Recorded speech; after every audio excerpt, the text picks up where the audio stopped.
Good morning, everybody. I'm Jeff Porsche, welcoming you to today's Rev Game of the Week. Today's Saturday morning girls soccer at Spartan Stadium for this District 6 Division I girls soccer match between the Dutchtown Lady Griffins and the East Ascension Lady Spartans. I'll be joined by Chris Goodall in just a minute, and we'll go through the starting lineups and the pregame and then the start of today's match. You are watching the Rev Game of the Week. Time doesn't stop, and the world keeps spinning. Community, culture, and communications, the powerful circle that connects us together. We're creating the next evolution, a network built for every possibility, moving faster than ever before, streaming us forward into the future. And the revolution is closer than you think. RTC, ETEL, and Vision are now Rev. New name, same company. We just moved, so there's millions of... Dahlias in bloom, over 9 acres. When we started, we grew a quarter of an acre. Now I'm taking on new products on the regular. We always dreamed of having this property, so... I want to make my yard look as beautiful as... Largemouth bass. Yep. We've got tons of them, don't we, buddy? There are millions of ways to make the most of your land. How will you make the most of yours? Come see us at Ascension Equipment for John Deere sales and service. Save more today and mow tomorrow. You care about your car. So do we. Donaldsonville Glass and Body has been around for over 40 years, providing unparalleled collision repairs and customer service, especially when you and your car are having the worst day ever. When you demand exceptional workmanship, call Donaldsonville Glass and Body. Free pickup for your collision repairs and get it back as good as new. It's your choice, so why not choose the best? Donaldsonville Glass and Body. The A-Team at Eustis Mortgage, here to serve all your home lending needs.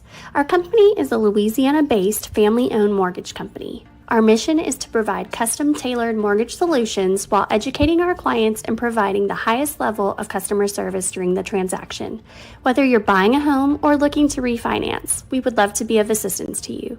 The A-Team at Eustis Mortgage is a proud supporter of Ascension Parish Athletics.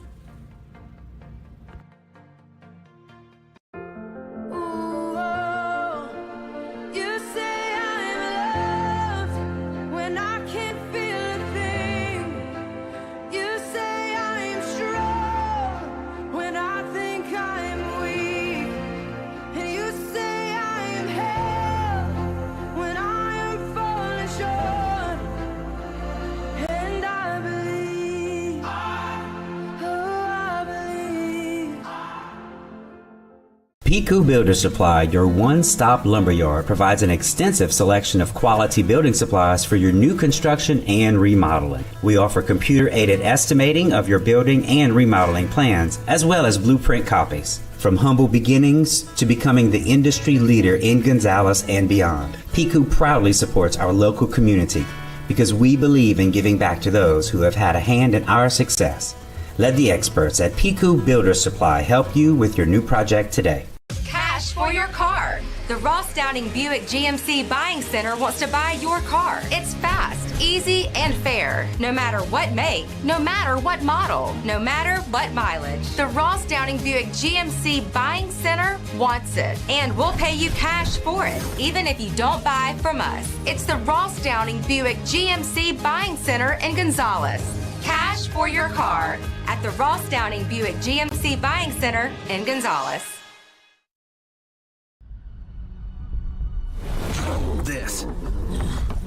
This is a walk-on athlete.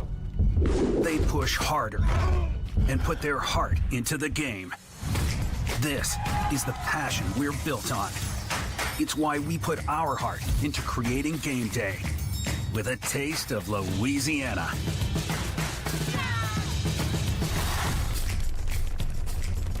Walk-ons, we live for this. Welcome back to the Rev Game of the Week at Spartan Stadium. Jeff Porsche, Chris Goodall with you for the girls' District 6 district finale between Dutchtown and East Ascension. And we expect a good one here today between these two Ascension Parish rivals. And when you look at the game itself, it's going to be an important game for both teams, Chris. As you look at the coaches, and we'll talk about that right here, I guess Jared Moss, the head coach, incredible record, 38-3. And in East Ascension, you have Jennifer Franklin, who is 44, 49, and 11. And these two teams are very familiar with each other. They're district foes, but when you look at that, look at the East Ascension playoffs last year, and these two teams met in the playoffs last season. Right, we covered that game together, and EA definitely the underdog. They hung in as best they could, and then the Dutchtown, they kind of rolled out on top there. But looking at Jared's record for 2 years, that's a really good record for 2 years there. Absolutely, and Jennifer Franklin, of course, been here for a while, and she's improving the program. And when you look at last season's game, and one thing that we want to bring up right now is when you look at last season, they met in the playoffs. Right. And last season, they were the top two teams in District 6 as they finished first and second. Exactly. That was a crazy situation. So I know Sanamar got on EA fairly handily, but EA took care of Live Oak 4-1. And they They won. They got the wins from Denham and Walk. It was 3-2 and 2-1. And Sanamar dropped a couple of games. So just shows you a district like that, how tight things and how things can change. We focus on the local rival games, but you slip up at one of these LP parish schools, then it can change everything there. That was quite an oddity, that really was. Right, and this game is really important for East Ascension, and it's important for Dutchtown, too. Dutchtown has already kind of wrapped up the district, yes. And so a win today would give them a perfect 4-0 record in district play, and that's important. And, of course, the power rankings are important, too.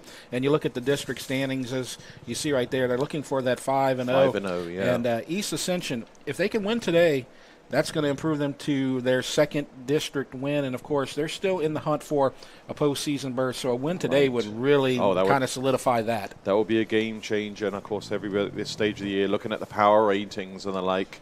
But, that would be a shock the state kind of thing. And, hey, you've got to go out there and give it your best shot there.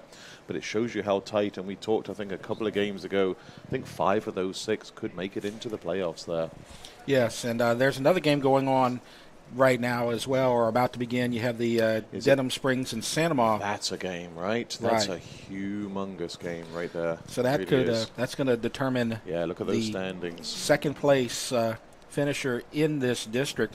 And I also want to bring up the boys district because the boys district was determined last night over in the game between Dutchtown and Denham Springs. And Dutchtown needed a win to win the district, and they tied. So that means that Denham Springs is the boys' district champion. Dutchtown will have the girls' title as you look at the power rankings right now, and that's where we talked about what's so important here today. East Ascension at 33, and there's only a couple of games left. There's only about a week and a half left in the season, so they have to win some big games this week and next. I know East Ascension, they have Zachary is on their, obviously non-district schedule next week, and I believe, if I had to guess it, I think they're something like number 25 ranked.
And we are just about ready for game time. Chris, I'm going to let you finish that thought in just a moment, but first let's get to the starting lineups.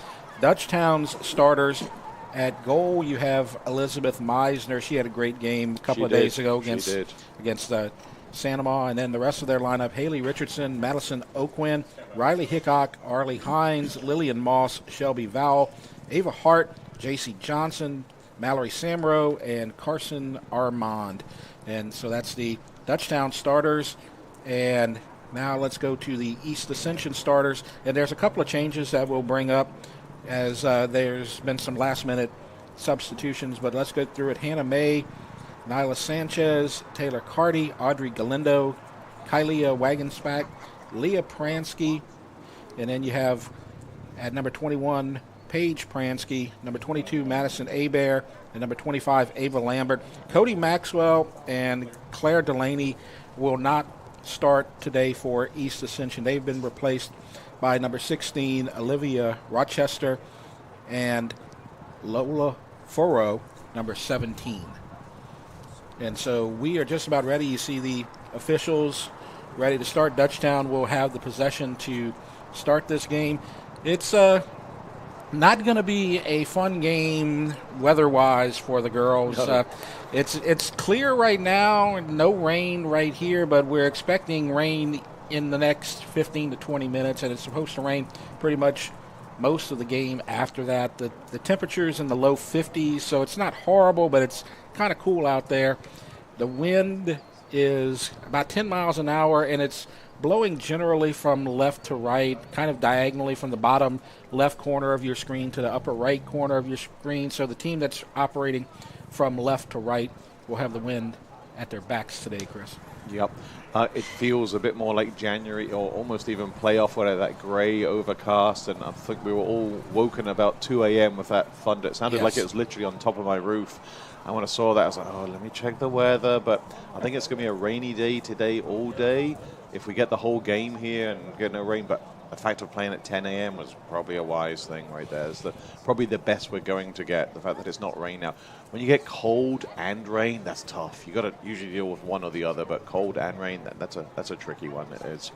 Right. But it's January. That's why it is. As long as the rain doesn't get really bad, and Correct. Course you can't play with thunder in the area, right. and there's a thunder and lightning alert system here, so they would be removed if that would happen. Waited out at least 30 minutes. Yeah, that's safety. Yeah. Right. And of course, the girls, once they're moving, even if it's a little bit of rain, it's worse for the coaches or the poor parents and their friends and family, because the girls, they'll get a sweat going real quick there. Yes, there's a smallish crowd here today, getting bigger as it goes. People are trickling in. Yep. But I think some people may have got word that we're live streaming on YouTube, Rev Sports 1. Right. And so we live stream all these games on Rev Sports 1 on the YouTube channel, so you can check it out there and let people know that that's happening. But I still see some people rolling in as we go. So we expect a decent crowd as the day goes on. The crowd is going to be on the home side, and I believe it was Jolie that pointed this out at the Sanama game. They like to have the crowd on the opposite side of the teams. So the teams are on the visitor side. Right. It's an LHSAA ruling. They do that, and if you've got it set up like opposite way, the refs can say, hey, well, go ahead and start picking up your benches and move them there. Yeah. But maybe some people have chosen pajamas and hot chocolate today and watching the game live, which we'll try to entertain them. Well, one good thing that we have an advantage with here in Ascension Parish, this is on turf today. Yes, so my goodness. With the rain that they've had, it would have been hard to play. I need to get over it. I'm really jealous. There was that patch between the 30 and 40-yard line to the left.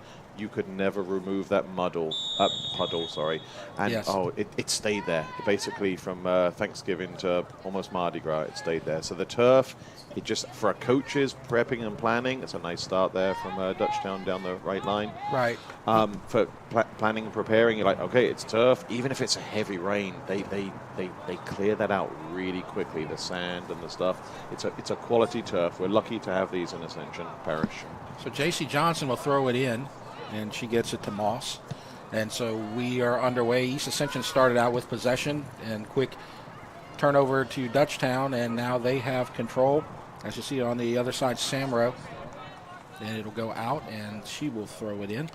Dutchtown win the award for best numbers on the back of the parish. They win that. Ian Sanoma are a distant second. And there's a shot on goal early wide. Shot there. Yep. And so an early opportunity. That was the same thing that happened against Sanoma earlier this week. It was 35 seconds, wasn't it? And that's the coach's daughter, Lily Moss, there trying to rip one early on there. They love to put the pressure on you right away. Sure, absolutely. And that's tough because sometimes girls preparing to sprint the first few minutes, you've warmed up, but you've also cooled down a little bit after the anthem and announcements and referees talk. So you do have to be ready for that crazy sprint first few seconds there. And Dutchtown do not come out slow. Yeah. No, they don't. But it's knocked away very nicely, and so now Dutchtown will set up again on their side of the field, and Moss is able to get it, but it's taken away. And now you see East Ascension furrow with it. And on the Dutchtown side, the players that we're going to be looking for, obviously the goalkeeper, Elizabeth Meisner, who had some terrific saves against excellent. Sanoma. Yep. But the really goal scorers here that you're going to be looking out for are going to be number six for sure. Yep. Riley Hickok and then Haley Richardson. I believe they both are tied for the lead in goals for this Dutchtown team. That's a mark of a really good team where you don't have that absolute one go-to, because if one has I doubt they have a bad day at all, but if one has an off day, the other one will fill that gap. So do you start double teaming two people? That gets really tough. Right. You see Shelby Val there with a collision, and play goes on. Now she has it. Gets it over to Moss. Dutchtown switching the field really nicely there. Yes. That's impressive. And so now Ava Hart, she's just a freshman. Change that point of attack. Pransky coming back from the forward spot there. That's probably going to be a lot of her day today, like kind of that deeper to support there. Right, that's Leah Pransky. And, of course, where we covered the East Ascension Sanoma game last week, and the players that we were really impressed with, obviously the Pransky girls, Leah and Paige, both did a really great job. You have the coach's daughter, Audrey Galindo, also on this team. She's very solid. And I want to give a mention to the goalkeeper as well, Hannah May, because she did a great job. She held over 30 minutes scoreless against Sanoma before Sanoma came out and won that game. It was more than 30 minutes. Remember, it was. Yes. It was, wasn't it? Oh, was about 35 minutes at least. Was it 0-0? No, it was close to 30 minutes. It was about 25. There was, let's see, it was more than that. About 60 minutes. Excuse me, I got it confused. 60 minutes. Right. It was my fault. No, it's okay. And she's an LSU Eunice signing. And she made 100 on my ancient Greek test the other day as well, so I'll give her props for that. A scholar athlete. Oh, she's a smart girl. She could probably teach my class better than me, yes. Well, that's not hard from what I hear. It's not. It's Shot really not. Absolutely. Wide left. I'm just kidding. Smoke and mirrors. Yes, I'm a teacher, and that's why I'm a former teacher. That's why I do ISS now, so I don't have to teach. You get the bad kids all day, though. Yeah. Well, that's okay. I get the Hannah Mays and Pransky's type. Yes. I like that. But no, and look, any sign of a team who's not top 10 in the state, you need a really good goalkeeper to compete no matter what everybody else is doing, and Hannah's definitely been that person there. Helps having a goalkeeper coach like Valerie Splitlog, who's goalkeeper specific, and we've mentioned Valerie before, but she's a goalkeeper herself, played at Woodlawn, and to have her there, it's really seen that the growth of Hannah from being a solid goalkeeper to like a girl who will keep you alive in games. And so Dutchtown was set up. Most of the play has been on the East Ascension side of the field. Dutchtown putting the pressure on East Ascension early. East Ascension doing a good job holding their ground. As we are about 5 minutes in, no score. And I tell you what, it's let's just see what happens here. And it's okay to drop off for the throw. Yep.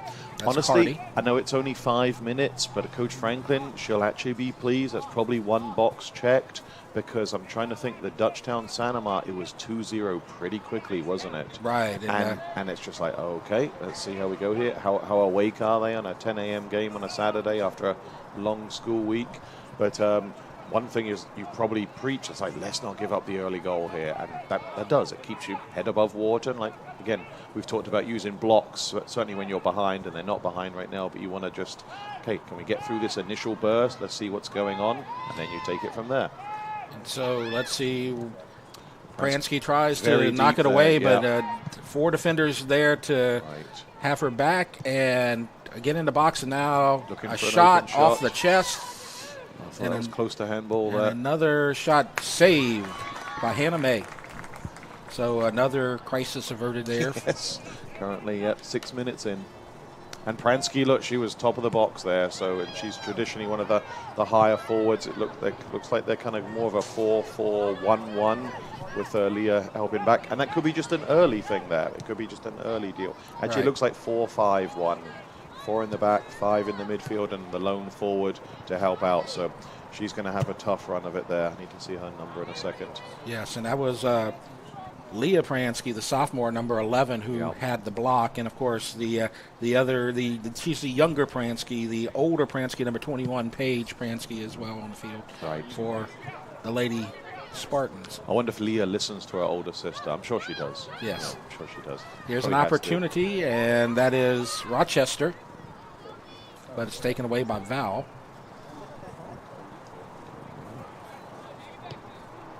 Trying to get some sort of momentum and put some pressure on Dutchtown. Hasn't been successful so far, but we're going to get a throw in right here. Ava Lambert clearance there, and it must have clipped off of one of the Dutchtown players because it looked like she was just clearing the ball down away from danger there, out of the middle, but must have clipped off of one. You have 5 defenders back for Dutchtown. Nothing doing right there.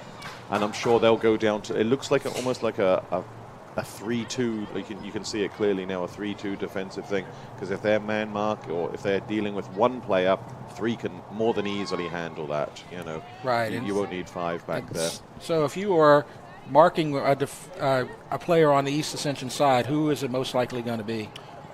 If you're having to mark somebody, probably Leah Pransky. If she moves further up, she's in the middle now, so she's bunched in the middle.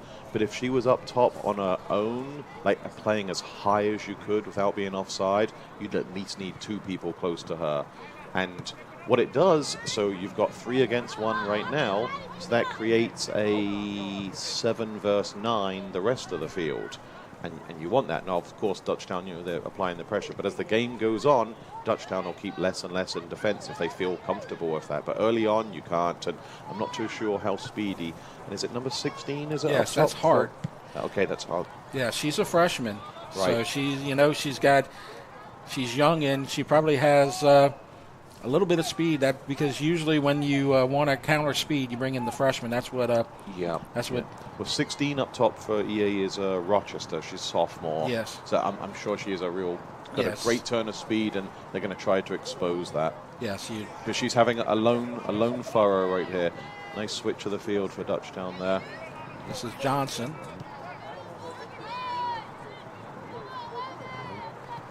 And trying to get it to Hart, loses it out, and they're going to say it goes off of Madison Abair. Yeah, Madison Abair, freshman. And so the throw in from Richardson. That's a nice throw. Goes into the box, but headed out. And here's Pransky trying to fight for the ball. Dutchtown will set up again. Now they might see. Let's see if they switch it to the other side. They haven't gone to the left side as much. Miss Hickok, Riley Hickok, obviously plays there. She's a bit more central for right now, and of course they can change that up because, especially when you get to this time of the season, teams scout each other, district, and obviously going into playoffs. So you want to sometimes give different looks as well. It's like, oh, so Riley is traditionally, she was such an amazing play out left, but look, she's in the middle somewhat more now. Right. But what you'll notice, the coach will make a little signal, and they'll just do that quick switch, and before you know it, it's like, oh my goodness, she's out left there. So you want to change it up. Looks like two early subs there for EA, giving the forward a little breather because she was doing a lot of running around on a lonesome. And we haven't really mentioned Riley Hickok a lot today, as Not you yet. said, but the offense went through her earlier this week when they defeated Santa Maria. She had, I believe, either 3 or 4 She got goals. 4. Did she get 4? Yes, she did. She got 4, yeah. She got a hat trick and then one of the headed goals there.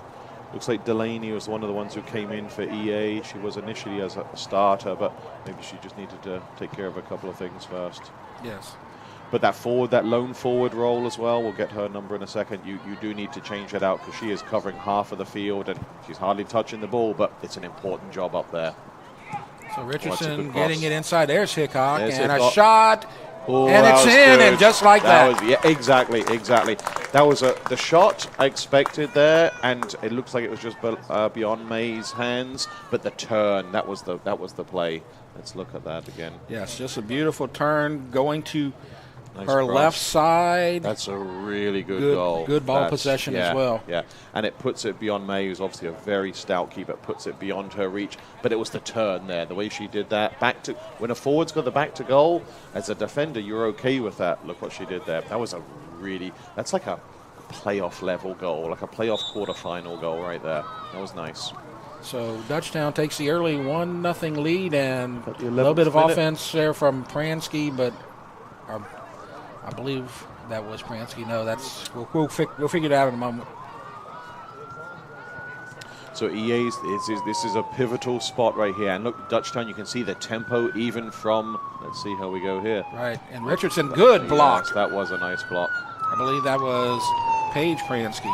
Yep. Yep. And here's a shot off a defender, and Moss will set up again. And now here's Hickok. She'll shoot. And it goes off the post. And a great job by May, and a rebound goes left. Superb job. Let's see that again. I think definitely May got fingertips on that. Yes. That was outstanding. That was going in. Let's take a look. Yeah, 100%. The turn. Just a great shot, and she got her hand on it and went off the right post. Yeah, and her defenders have to do the job. Goalkeeper should not make the second save there. She'd done everything, and they cleared it out there. This is such a pivotal time in the game, because you can see it, Dutchtown there, like you can sense blood, and EA's got to hang in there. We've seen games, a couple of games this year, where once you get that first goal, the second, third can come real quick. And another shot, all of a sudden, Riley Hickok is trying to take over this game, and just wide. She's warmed up right now, yeah. You know, in the NFL, sometimes they fake an injury just to calm things down. I almost did that in a playoff game one time. Because we were down, it's like, oh, we're about to go down 2-0. We just had to calm things down. A girl was a little hurt, and we went to check her. She goes, I'm okay. I said, hey, let's take about 45 more seconds. Yeah. Let's really catch a breath. I noticed that a lot in college football when teams run up-tempo and they do that hurry-up. Yeah, it's all of a sudden, the defensive linemen start going down. Mm-hmm. I've got cramps, and it's like 32 degrees. Yes. No, you don't.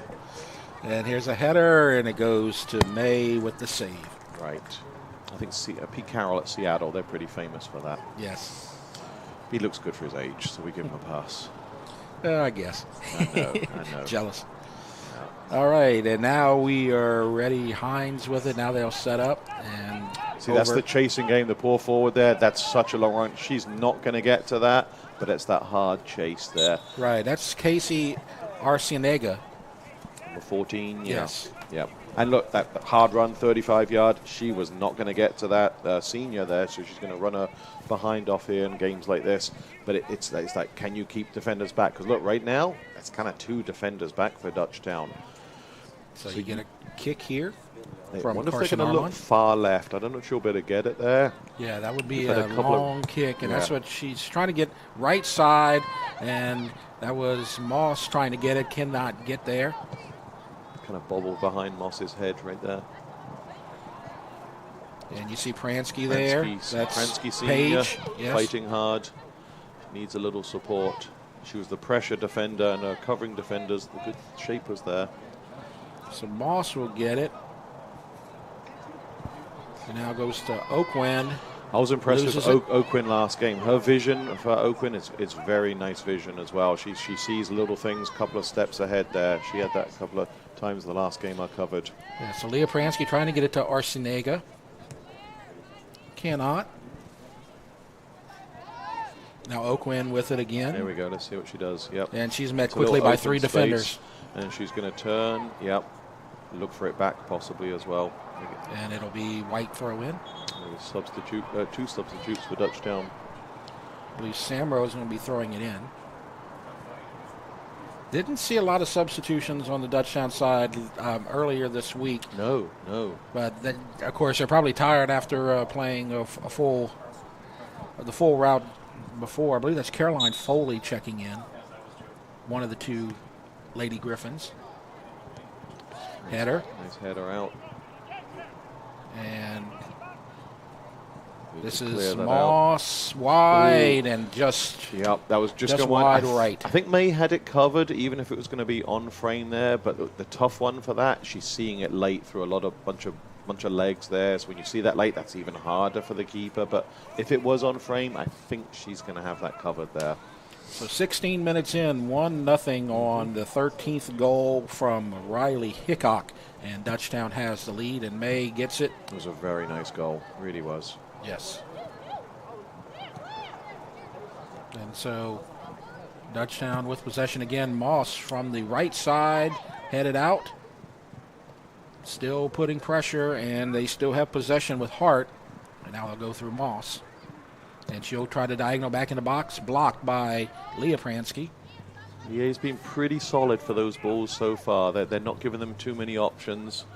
Moss is very good with her distribution. Of course, it's early on there as well, but they've been on a bend don't break EA defense right now.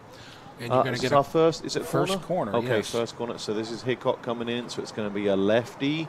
How's our wind? This may favor. Yeah, that might favor them actually. Slightly. Yeah. The wind is blowing towards that corner. Right. Ooh, that's a good ball. And a high in the header, in the goal, and very a nice. Second goal. And Dutchtown takes a 2-0 lead. Let's look and see if we can catch the goal scorer right here. So that is 50, I believe. Did Bucci? Let's see. It was a very, very nice goal. Nice delivery from Hickok, as you'd expect with that excellent left foot there. But to put that headed goal in, they had a similar one as Hickok herself against Sanamar.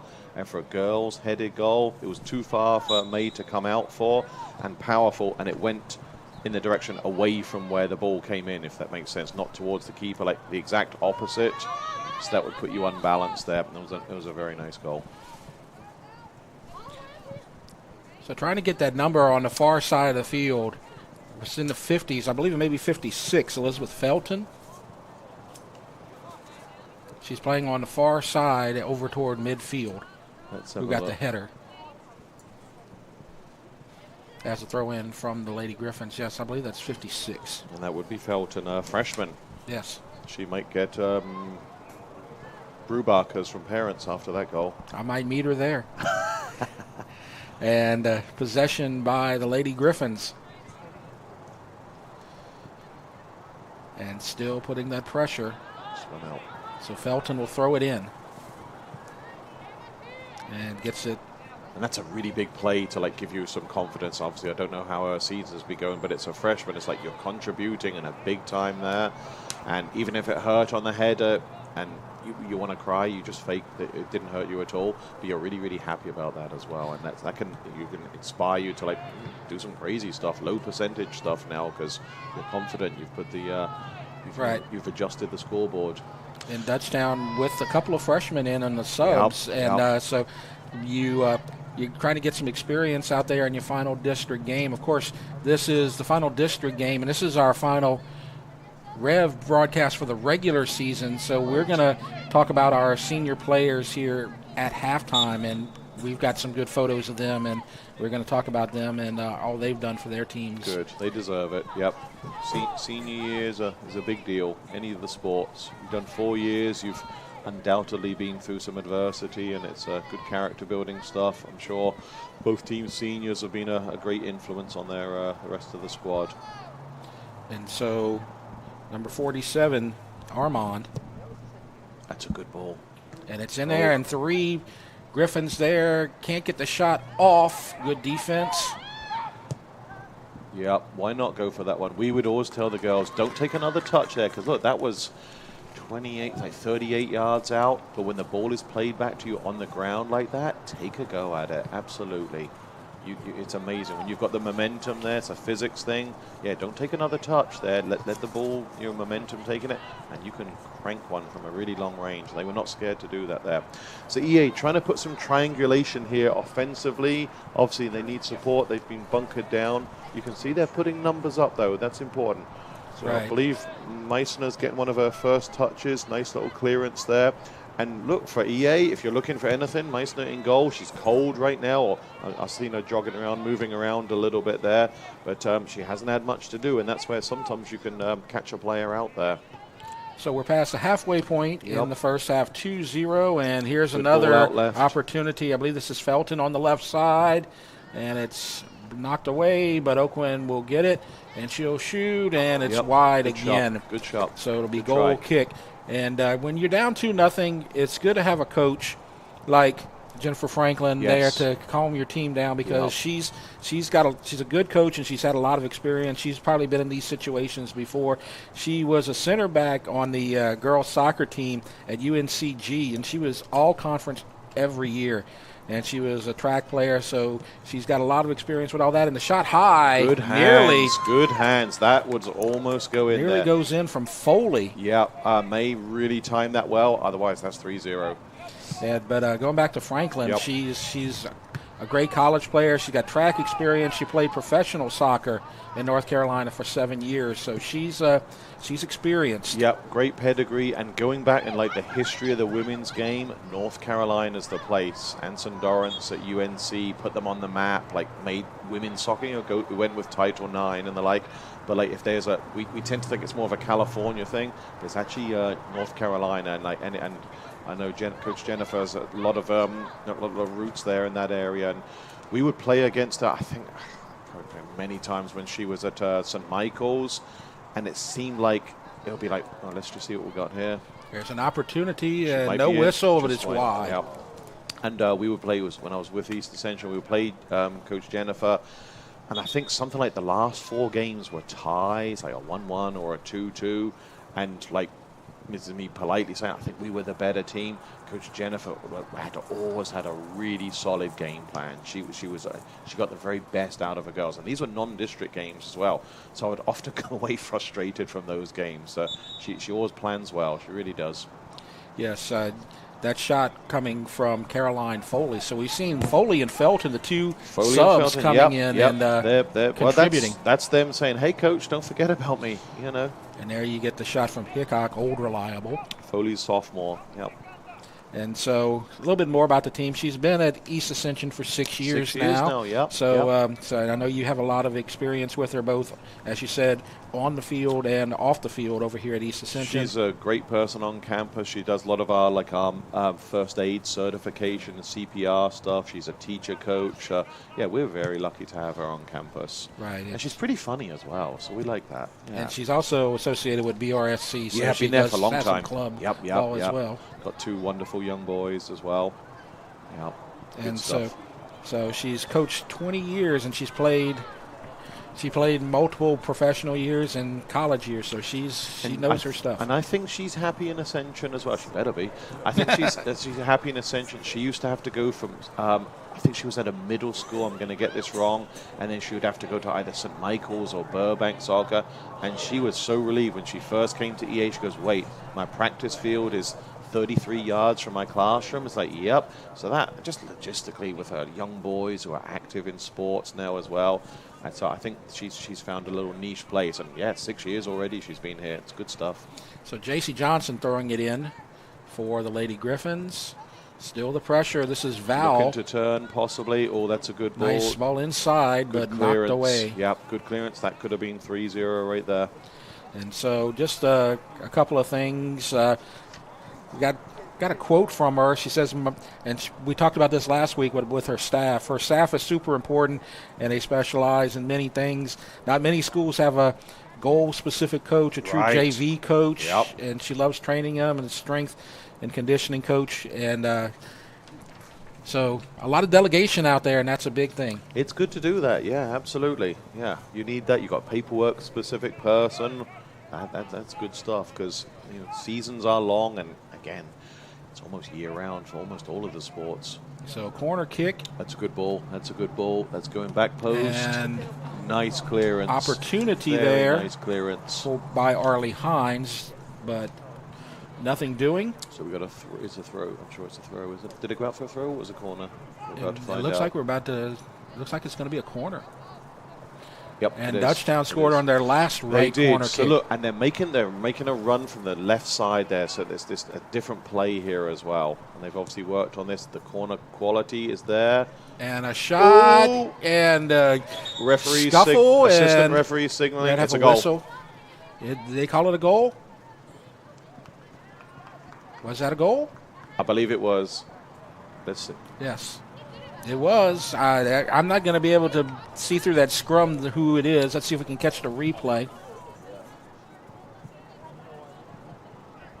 I don't know. Yeah. I'm going to give credit to Moss right there, perhaps. Right. The assistant referee called it. Yes. She's very good. This is a very good referee crew here. Could we get a second shot at the replay? Oh my God! Yeah. Let's see. Maybe slow motion.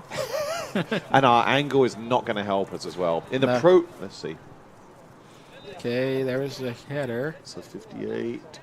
That's Moss right there, who was in the center of the action. And we're looking to see it on the white line there. Yeah. But the assistant referee called it, and she was down at the line. And the rule is all of the ball has to cross the line, not just like half of it, something like that. So the entire ball. So if there's if you think of it as like an equator, if a little edge of it hasn't crossed, but she was positioned well and she signaled it pretty early on there, so you can only assume it did cross the line there. Yeah. And so at this point, I'm going to give credit to Lillian Moss for the goal because scorer, she was close. To be determined. Yes. If it's the coach's daughter, it don't matter. We don't care. Right. See the official right there who made the call, and she was right on top of it. Absolutely, yeah. And, of course, Coach Moss will be happy about that if she was indeed the goal scorer. We're going to talk about her. I don't want him to get jealous. And True. We've talked a lot about the East Ascension side here today. We're going to get to Coach Moss as well, and we talked about him on Wednesday as well. Yep. And this team is just working on all cylinders right now. And when we talk about what this means to Dutchtown here, if they can get the victory and the perfect record, as I believe the official needs a second, as he just got knocked in the face, and they're ready, I believe, now. You see the replay. He's a tough guy. Purely accidental, maybe in the chest. You hope it was accidental, maybe not. And that was Moss. It definitely wasn't accidental because he probably just gave her a goal. Exactly.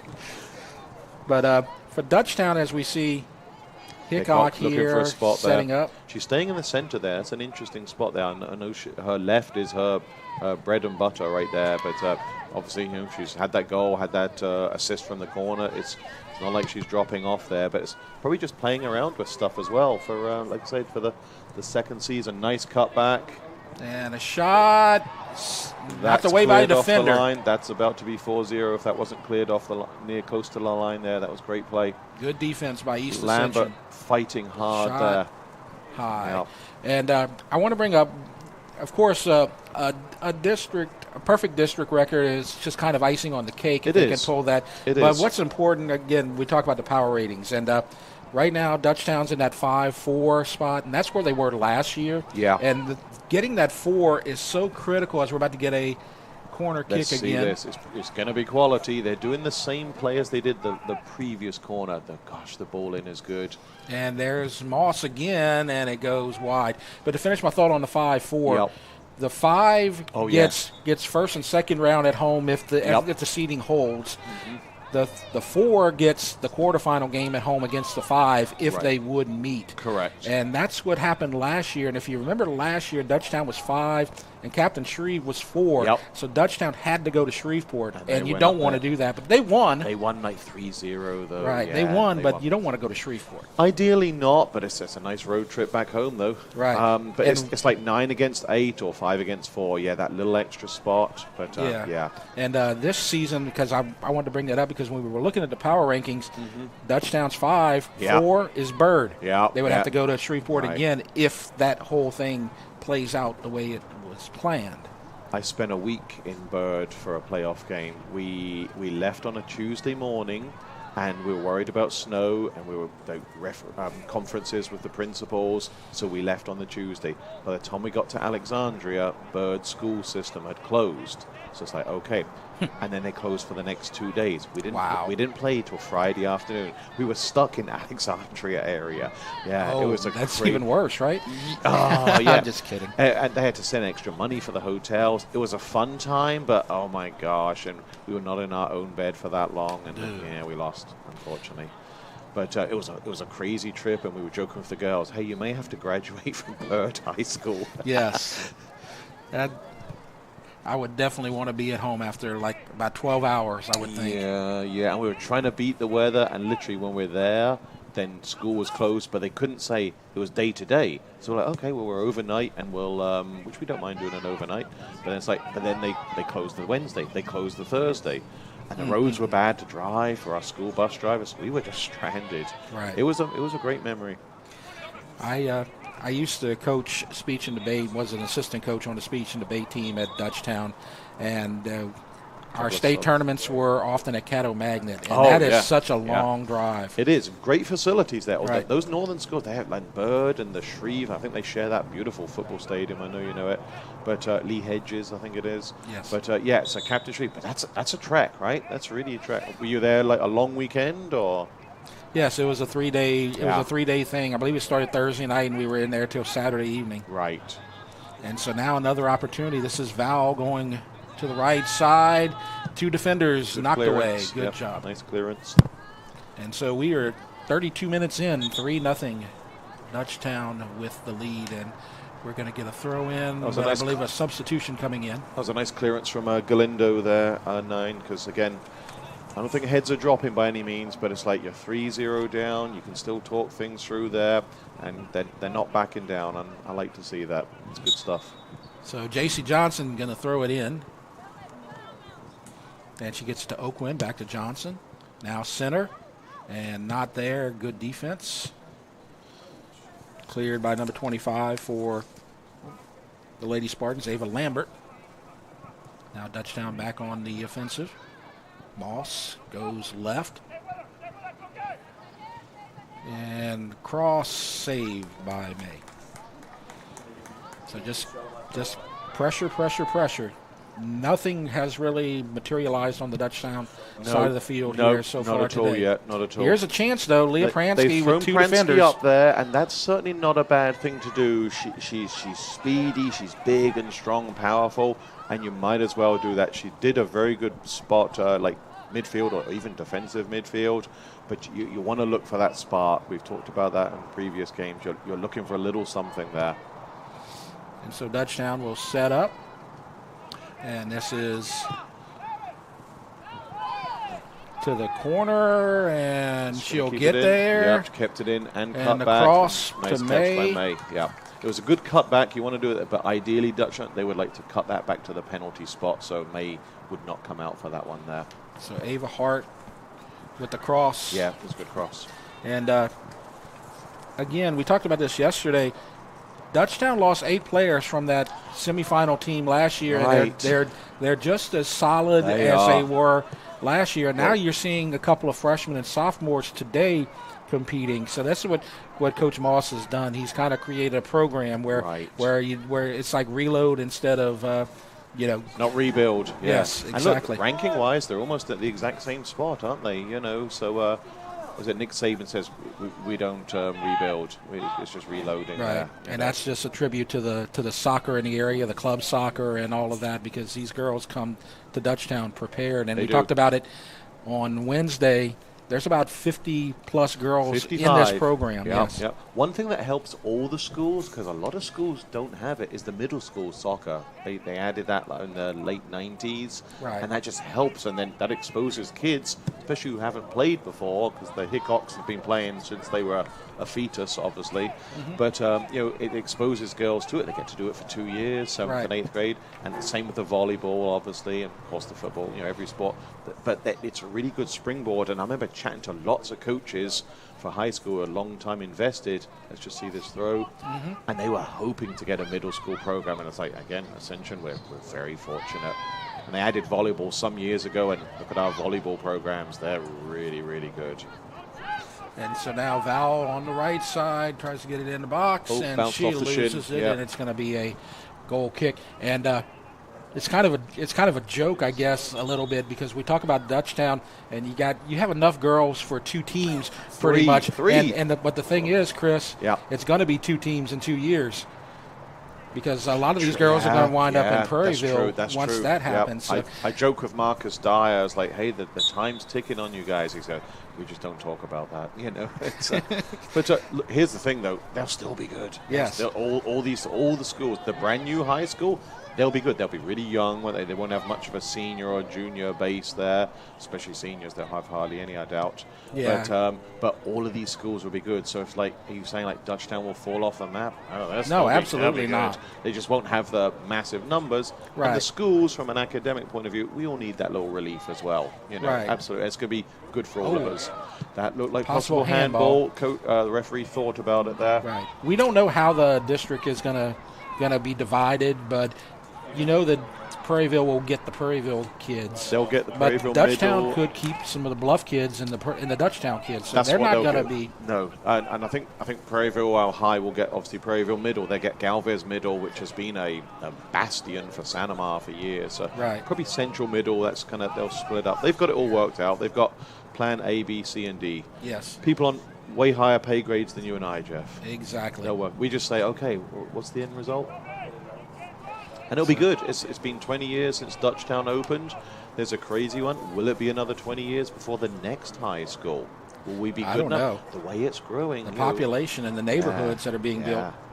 They said that thing when we had the flood in 2016 compared to, I think, was it 1983, the last one? Right. The population is like 5 times bigger. It's like, my goodness. And reason, these great schools. Absolutely. We are. I am blessed to work there. I know you feel the same. Yes. We're very happy with that. And I've had people make the commute from North Baton Rouge. People come in from Metairie to work at EA, things like that. It's like Thibodaux, the whole deal. So, yeah, we are fortunate. So throw in as we are approaching close to 2-minute end 2 minutes. here. Yes. So Dutchtown definitely going for the 4th before the half. Right. So the that's a tricky ball. Mays header, coming out. Good stuff. Trying a header, but it looked like she was thinking about punching it there, but she had great control. Gloves were nice and sticky. I'm sure the ball's a little slick there. It hasn't rained unless it's sprinkling really light. I don't see any rain. We've been very lucky with the forecast. Yeah, let's see what Pransky does. They know it's going back to keeper. Let's see what Meissen. It looks like she's saying to switch the field of play, but no, that was good. She sent it right back to where it came from there. So you see the clock stopping at 2 minutes. Yep. So now we are going to get 2 minutes plus stoppage time, which doesn't seem like it's going to be a lot. Probably not. We have had 3 goals, but we haven't had any. I don't think we've had any trainers on the field. A few subs. I doubt anything major gets added. There was a slight hold up for that 3rd goal, like just confirming that it was in. I see like a minute being added, something like that. Again, no big injuries, no head injuries, thank goodness. No yellow cards, right? Right. You know. And so if East Ascension can counter some sort of rally and get a goal here and make it 3-1, it can be a very interesting second half. But right now, it's all Dutchtown. It is right now, yeah. And here's a diagonal in, offside, and is it offside? It is. Yep. As it looked like they probably were going to get a goal off the rebound. Yes. As I believe that was Oakwin right there that was ready to pounce on it. Mm-hmm. But it was offsides. So we're probably about a minute remaining plus stoppage time.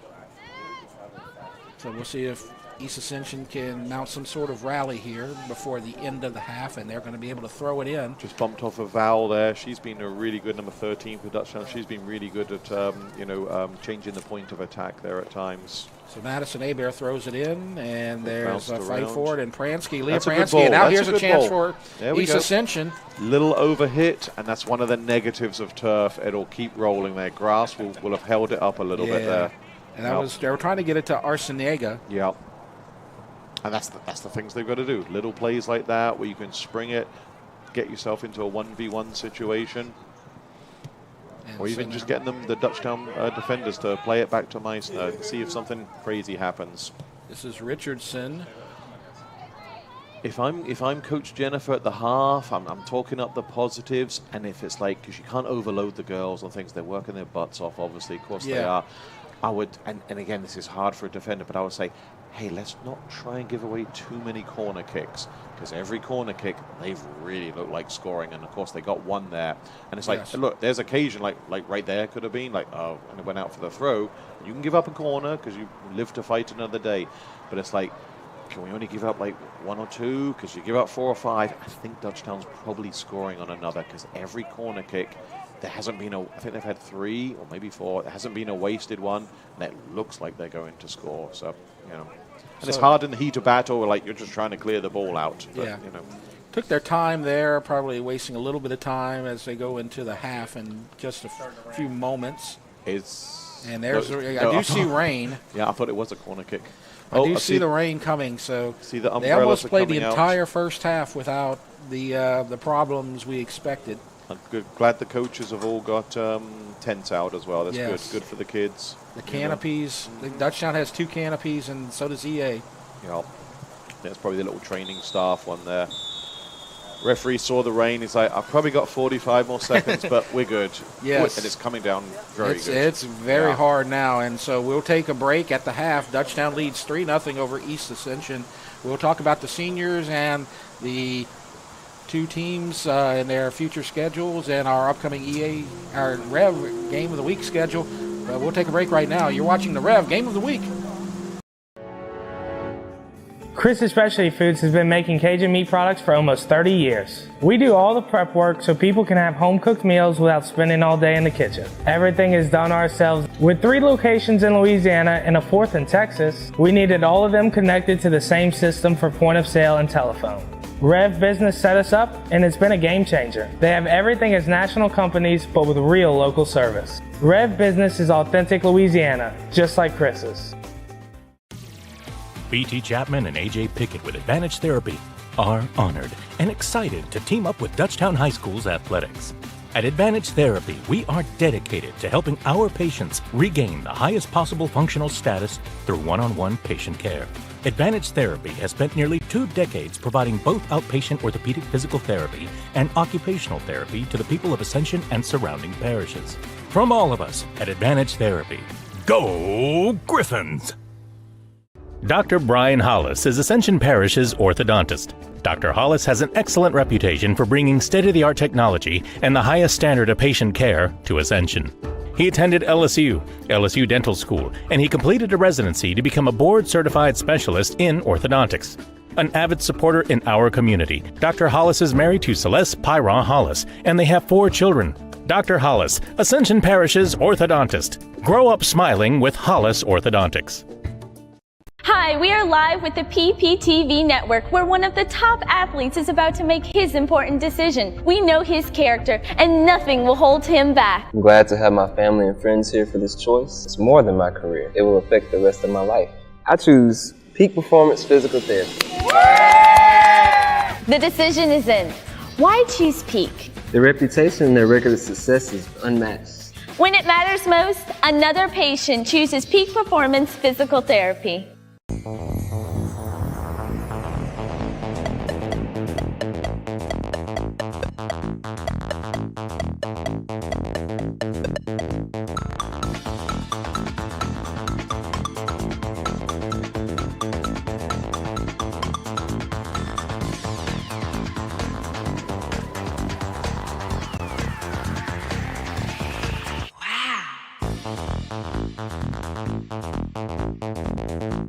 Cash for your car. The Ross Downing Buick GMC Buying Center wants to buy your car. It's fast, easy, and fair. No matter what make, no matter what model, no matter what mileage. The Ross Downing Buick GMC Buying Center wants it. And we'll pay you cash for it, even if you don't buy from us. It's the Ross Downing Buick GMC Buying Center in Gonzales.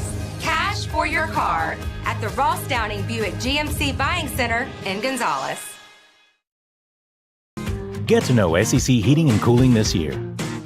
Locally owned and operated by Stephen Conyer since 2013, SEC Heating and Cooling works with residential and commercial customers in Ascension, East Baton Rouge, Livingston, and surrounding parishes. SEC specializes in preventive maintenance, repair, and complete changeout and installation of energy-efficient central air systems. From professional sales and expert installation of central AC systems to repairs and ductless AC systems, we can handle all your needs. For total peace of mind, call SEC today. No one teaches you what to do immediately after an accident. Once everyone is safe, your first call should be to an attorney, not the insurance company. Don't let the insurance company take advantage of you at your time of need. Call the Title Law Firm. We'll walk you through what you need to do in real time. But you can take advantage of the Title Law Firm's 30 years of experience. Before you call your insurance, make a free, no-obligation call to the Title Law Firm. Call 756-0007 when you're injured. You gotta call Title. Mentioned Twiner. And we're back at half. Jeff Porsche and Chris Goodall with you as it's 3-0 Dutchtown over East Ascension at the half. And you see the rain has started to come down. We're told it's not going to last that long. It's already kind of lessened up already, so we ought to be good for the second half as Dutchtown with a comfortable lead at this point. Right now, let's talk about the seniors, Chris, and we're going to look at the senior players, and you see the girls right there, Arlie Hines, Lillian Moss, Maya Jordan, and Gabby Mitchell for Dutchtown. And then on the EA side, Hannah Mae, Nyla Sanchez, Casey Arcianega, Mackenzie Wagensback, Milana Johnson, Paige Pransky, and Haley Twiner for the Lady Spartans. Good crew right there, and you've done your 4 years. I'd just like to give a little shout out to the last one you mentioned there, Twiner. She actually broke her tibia, so that's a tough one there, so we wish her well in her recovery. But no, girls, when you're seniors, they deserve to be held up to a very high appreciation. They've been through it all. They've done it there. Yeah. And let's look at them right there. As you see from left to right, that's Casey Arcianega, Mariana Johnson, and then you have Mackenzie Wagensback, Hannah Mae, the goalkeeper, who will be playing at LSUE next season. Then you have Paige Pransky and Nayla Sanchez, and then Twiner as well. Twiner, 26, yep. So those are the Lady Spartan girls, and then the Dutchtown girls. And you see them right there, Arlie Hines, Lillian Moss, Gabrielle Mitchell, and Maya Jordan. So again, this isn't like last season where you lost 8 seniors. You're only losing 4 next season. So, but these girls are big contributors. Of course, Lillian Moss, she's one of the leaders on the team, obviously. Absolutely. So you're gonna lose some experience and some leadership, but it's a good young team for the Griffins as well. And it's funny how that goes for like Dutchtown. I'm trying to remember how many EA lost last year. I think it might have been like 4 or 5 as well. And 4 is usually the number, things like that.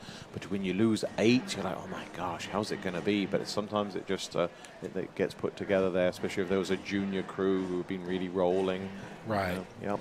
So as far as district goes, we talked about this being the district finale for both teams. For Dutchtown, they're looking to finish 5-0 in district, and we can look at their district schedule right now. They started off with Denham Springs, and they won that game 3-1.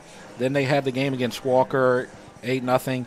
Then they defeated Live Oak by a score of 6-0. And then earlier this week on Rev, you had the Dutchtown win over Santa Ma 6-1. So they've had a pretty solid regular season in district play. You see the Lady Spartans right there. We'll talk about them right now, and then we can look at that graphic for the Lady Griffins. Sure. But they start out strong with the win over Walker. And then you had the game against Santa Ma, which was 4-0, but that game was a lot closer. It was, wasn't it? Yeah, I think the last 2 goals were about the last 6 minutes as well. But yeah, so they hung in there. I think the real kicker, when you kind of look back on the season, it's going to be that Denham Springs 1-0. That was a tough one. Right, and they're in the top 20 in the power rankings, and they came very close to a big upset 15th, victory. I believe 15th they are. Dropping to Live Oak, I know that was a real heartbreaker for them. It was senior night. That was a real tough one there for them, yeah. And they went down 2 goals early, and that certainly didn't help. And so then the Dutchtown game, which of course is being played right now. Can we get the Dutchtown graphic again? As you see right there. Yep. Only been scored on twice. That says a lot right there. You know, they've had 1 mercy ruling, and Live Oak wasn't quite that. And obviously they're 3-0 up in this one. They're in control, but only scored on 2 times. That's an interesting one. I'd love to try and get the Denham Santa Ma score as well. If they're playing at 10 a.m., I'm not too sure. Right. Normally I'd text Julie, but she's kind of busy right now. I thought about that. She may, She'll probably get mad at me or put us on or block our text if we did try to check in with her right now. She might be more forgiving of me. I might check. Yeah. So we're going to see if we can get a score over there, because that will determine second place. It will, in yes. District 6. That's going to be a really tight game. I thought EA just a 1-0. I know you lose, you want to win, but losing only 1-0 to Denham, that kind of said a lot about EA. And I know Coach Jennifer was not upset at the girls' effort, but just bummed for the girls. It was a real unfortunate one. Even if you're not about winning, but even a tie would be such a big deal. It really would. And why don't we take a look again when we get a chance at the power rankings, because I want to kind of emphasize what I was talking about towards the end of the first half, and why this game is so important to Dutchtown. Obviously, East Ascension, they're still trying to get into the playoffs, and they still have a couple of games to play next week, so they have a chance of making it in and making the postseason. But Dutchtown, when you look at it, okay, St. Joe's, and then you have St. Scholastic out of New Orleans, St. Joe's out of Baton Rouge. Then you have Captain Shreve and C.E. Bird. Those are the two Shreveport schools. Right. And Dutchtown at number 5. You want to pass up Shreve or Bird, just one of the two. And there's been a Bird every year, and they come down south a lot. Shreveport, I think they're 21-0, and they haven't really played anybody of note. I'll be the person saying it. Where the other, I think even through top 15, everybody they're playing the really hard teams. So Shreve haven't made that trip down south. Where Bird, they do it a lot. They're battle tested. So that you're already hearing whispers, but certainly when you hit the quarterfinals, people would be happier to play Shreve. St. Scholastic out of Covington, St. Joseph's, and St. Joseph haven't won state in a very, very long time, so they do seem to be up there. And the marquee teams who are normally up there, I think they're 7th and 8th, would be Dominican and Mount Carmel. The private New Orleans, they're always good. Dominican won it, didn't they, last year? But yeah, look at Denham. Denham 15th. That shows you the strength of this district for sure. Now we are about 7-8 days away from the end of the girls' regular season. Then that's when the playoff seedings will be determined. For East Ascension, they have 2 games remaining. You're trying to get in district play. Yep. Not in non-district play, excuse me. Right. They have a game at Zachary. Zachary's comparable. Yeah, they're 25th, I believe, overall. They were this morning, I believe. Right. So if they could get that one, that's a game changer for them. It really is. And then North Lake Christian, they should be able to handle their business in that one as well. I think they're 18th or 19th in Division 4. You got to win both. You most likely got to win both. And here's a terrible thing, or not a terrible thing, but like EA doesn't lose out particularly if you, and they are 3-0 down, let's see what happens, but if they did happen to lose this game, the power rating, you don't suffer terribly for playing really big, and that's a good thing. And of course it's district, but EA, they've played the St. Michael's, the Parkview Baptists, who are very good. So shying away from the bigger teams, no, you should be acknowledged, and you're playing these big dogs there. And Dutchtown, to finish their schedule, they have 3 games next week. They have Acadiana, Woodlawn, and in the game that really ought to be really exciting, they go to Newman and take them on. That's going to be a fun one. It's nice playing at those facilities as well. It's really nice. So the second half is underway, and the Lady Griffins have possession, and they go straight on the offensive as they go inside, and a nice block by Hannah May. That would have been about 14 seconds. My goodness. Dutchtown, Coach Moss, he must have a plan. We're going to try and score every start of each half. They tried both games with Sanamar. They got one there in the first half. There's can we score literally from kickoff? So we have a corner kick, and this could be trouble. Great delivery. And the header goes wide. Looks like 2 players kind of got in each other's way there. That was 14 seconds in, Jeff. That was the fastest of the 4 halves that we've seen so far for the Dutchtown girls. And they have the wind sort of to their back, and it's still raining a little bit. It's not like that quick downpour that we had just sudden at the end of the first half. That was good timing for the kids, and for the parents have got the umbrellas out still, but for the play of the game, because you want the kids to be playing a decent environment of soccer there, and it almost was a half-time thing there where it was really down. Yeah. And nice play, Moss going tussling against Lambert there. We do see a couple of new Lady Griffins on the pitch, as you see Addison Parrott, number 58, is over on the left side. J.C. Johnson with possession right now, and they're going to get it to Meisner. Meisner just needs to kind of stay warm, I guess, a little bit, doesn't she? Right, yeah. Any good goalkeeper, even at the pro level, they're jogging along the sides of, this could be trouble. Oh, this is a big Pransky's chance. in. Leah Pransky, as she gets through, and a shot straight. But that's to good for Meisner. EA. Look, they've got a shot off there. Defenders like, oh my goodness, nice throw out there from Meisner. That's what EA needs there. They didn't have a decent shot off or a decent look at goal the first half there. A couple of forced them to play the back passer. You get an early one in there, 2 minutes, and you take that. Absolutely, you take that. You saw something similar against Sandoval where you had the counter where you had Leah Pransky on 2 defenders, and both times she was able to get through both of them She did. and get the shot on goal. She's speedy. Yes. And so she's got to assume to herself there, it's like, okay, maybe I get 2 more of those looks. And they might not be good looks, but maybe I get 2 more. You're not getting 7. Right. She's smiling and chatting to another defender friend.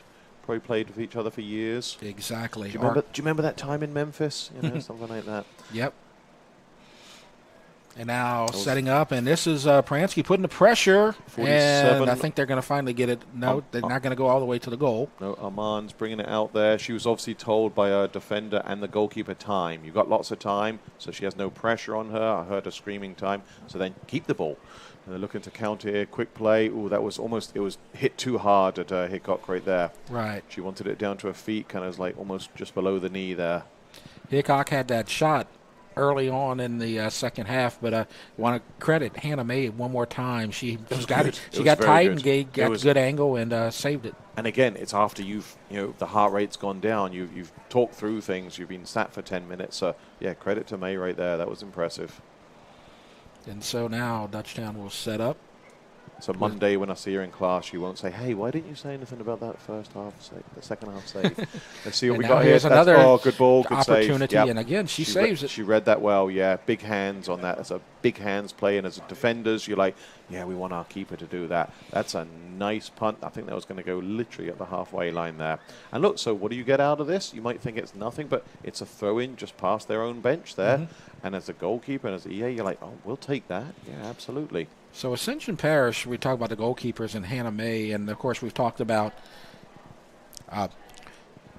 Elizabeth Meisner on the Dutchtown side. Ascension Parish has 3 really good goalkeepers. Champagne is really good as well. And I think she's a sophomore as well, isn't she? So yes. We've got 2 sophomores, and Hannah May obviously moving on to her next chapter in her soccer and academic career. And Meisner's a sophomore too. She is, yeah, yes, I'm saying, yeah, both sophomores, and they're very good. They're very good. And you know what? I would not doubt the backup goalkeepers are probably both really good as well. Right. Well, and in Dutchtown's case, they may have 18 of them. But, Yeah, exactly. Well, Meisner was not the goalkeeper last season, but I believe there was she was in goal for the playoff game because of either an injury or illness or something like that. But she was the goalkeeper for the playoff game against East Ascension, and she held them scoreless till the final 5 minutes of the game, I believe. So yeah, it was a penalty kick, wasn't it? I believe Galindo, penalty kick.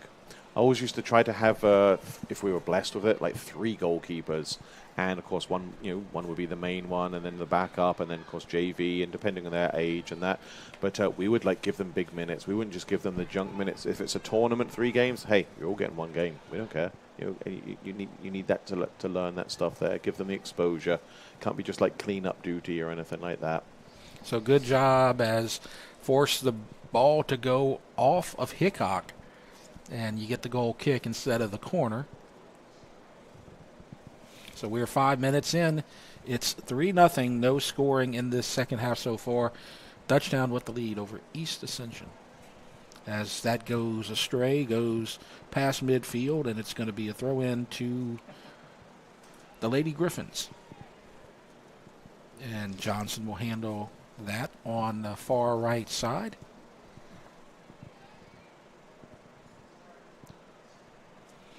Goes out again, and another throw-in.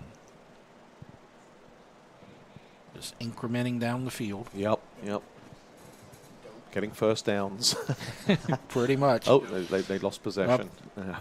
An interception. Yeah. So now you throw it in on the other side, and that's Hebert to do the honors. And it goes to the defenders, and that is Armand. Switching it up. Wonder if they're going to keep coming left here. Let's see. Kind of spun off of Hickok there. So, again, this is the regular season finale for Rev TV for soccer, as we've done this is our final boys and girls regular season game, and we will let you know if we have any playoff games. Of course, you're going to have 3 teams probably with home games in the first round, as the Dutchtown girls will have a home game. Definitely. And on the boys' side, Santa Ma and Dutchtown will likely have home games as you bring it into the box, and May is there quickly to get them. Santa Ma boys, I think they're like number 7 or number 8 there. Right. Yep. Kind of Dutchtown and Santa Ma kind of flip-flopping. Well, actually, all 3 of those teams are flip-flopping. They're really close. Denham Springs right in the mix, yeah, absolutely. Yes. So and obviously Dutchtown girls, they'll be at home, no doubt. So any games, of course, we will let you know, but they will be live streamed on Rev Sports 1 channel on YouTube, and then they'll be replayed on Rev Television. I think a week on Tuesday we should find out. That last Monday, a week on Monday is your last official games if you're doing anything there. And by that Monday evening, in fact, before then now with the power ratings, by the Monday evening you'll know before the brackets are out, like, okay, if you're 16 against 17, you know it ahead of time. Right. Let's look at our schedule for the upcoming Rev games, as we're moving to district play in boys and girls basketball. And so next Friday we're going to kind of make the transition over from soccer to basketball. Of course, we're still possibly covering some postseason in boys and girls soccer, but next Friday we'll be back to the basketball portion of our schedule.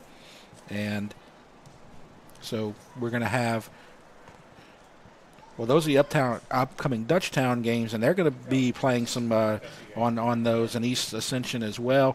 East Ascension and Santa Ma, that's on the 27th. That's Friday. That's our next game. Girls basketball, EA at Santa Ma, and then you see the other games coming up for East Ascension as well. So both of the schools will be represented on Rev Sports a lot. So next Friday we'll be over at the Gold Dome, though. And so we'll make that move, and when we find out about soccer, we will definitely publicize that during our broadcasts. So, Jeff, when the new high school comes along, are you going to go full-time for this? you got another whole bunch of games to cover there. Exactly. My goodness. I wish the season would be extended a little bit longer. Yeah, that's right. Spread it out. They did, remember LHSA a few years ago, they actually cut everybody's season a little shorter. Right.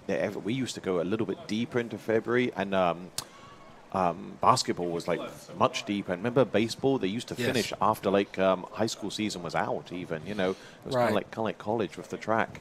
They would go even lower. But they actually made a point. It wasn't COVID. They let's just cut everybody's season back a little bit there. And they limited. They took away. I'm guessing my numbers it was 20 games. Now you can play 18 games. Just a little lesser travel, a little lesser season. And I do remember basketball and those sports and wrestling as well. They would go on for seemed like forever.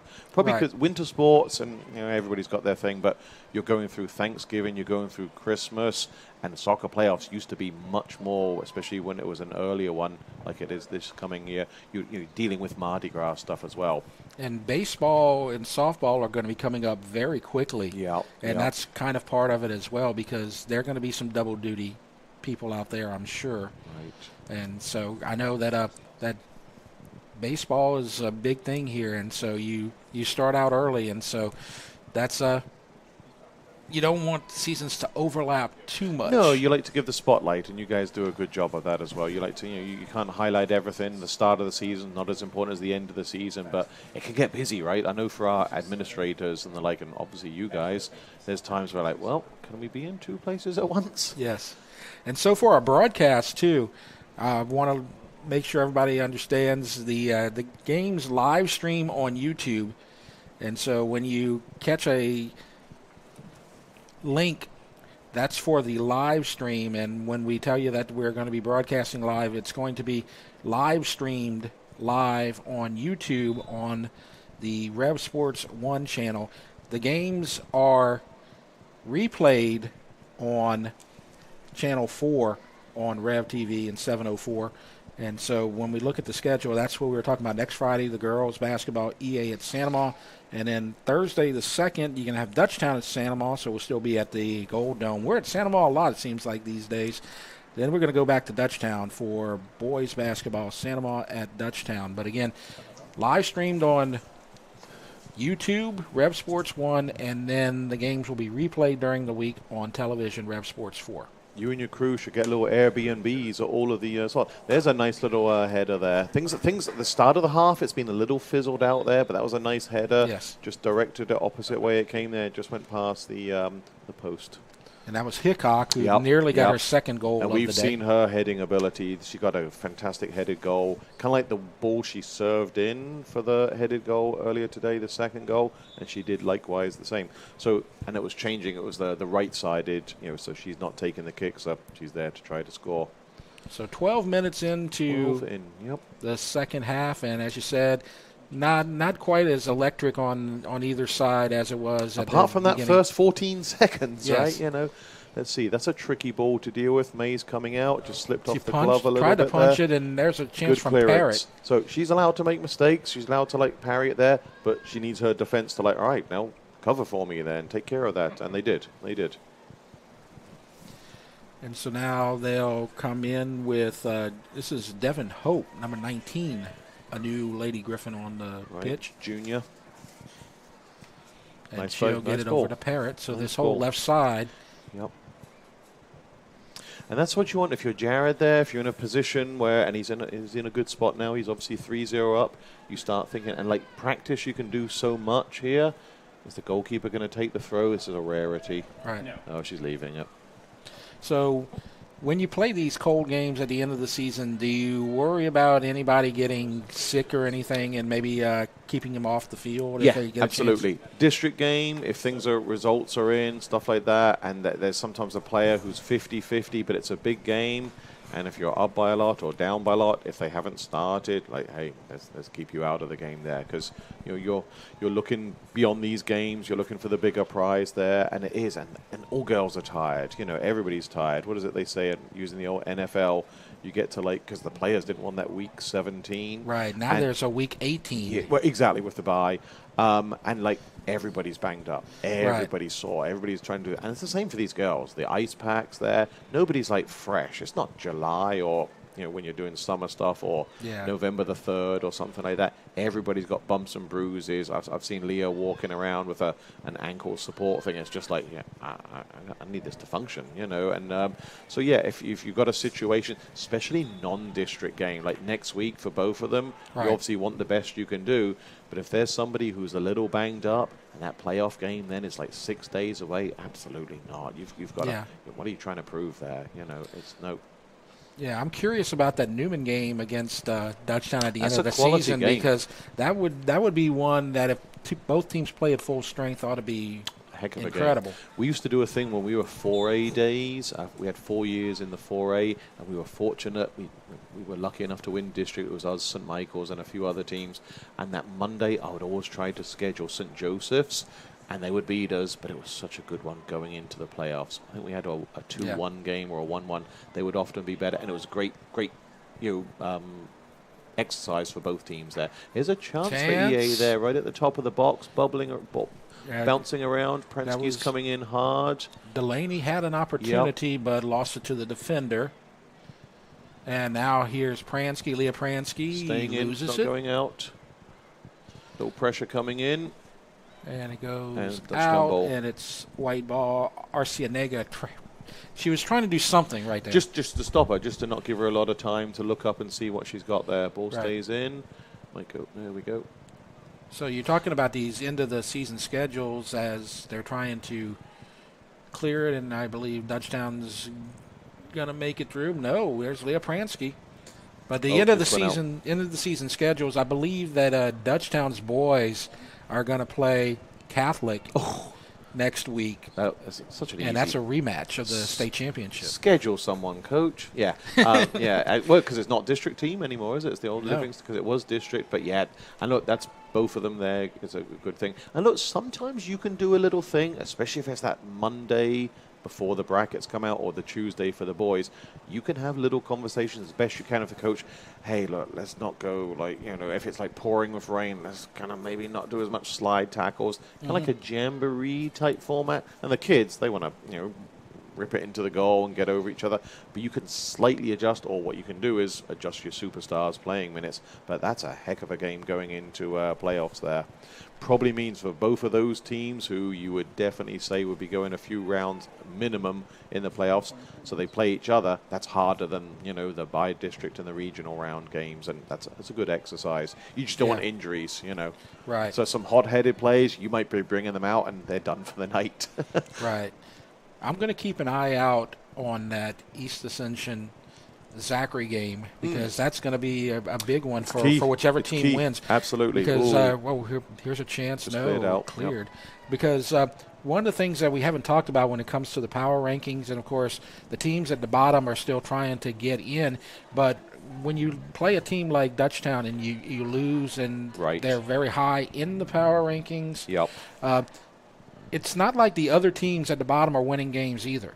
Right, correct. And so, they're at the bottom because they haven't beaten St. Scholastica. Right. So if you play a schedule and you lose some games, but they're to really good teams, that's not going to hurt you as bad as you play somebody that you were supposed to beat, somebody that's in like the high 30s. Exactly. And they beat you, and that could just devastate you. And Zachary is 26th currently, 7-6-3. So they're 5 spots ahead of Live Oak, 8 spots ahead of EA. So that would be a game changer. And a shot and a rebound save, is looks like it's gone in. Yeah, is that number 10? Caroline Foley, number 40.